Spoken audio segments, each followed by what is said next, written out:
Dobar dan, sad ćemo vam pokazati kako možete jednostavno isplasirati rajčicu sa basmanskim mlikom koristeći ovo sito sa širokim rukavicama.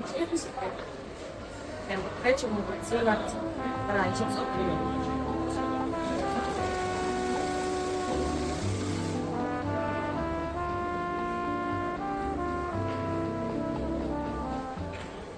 Znači na ovu stranu izbacuje kultu i koštice,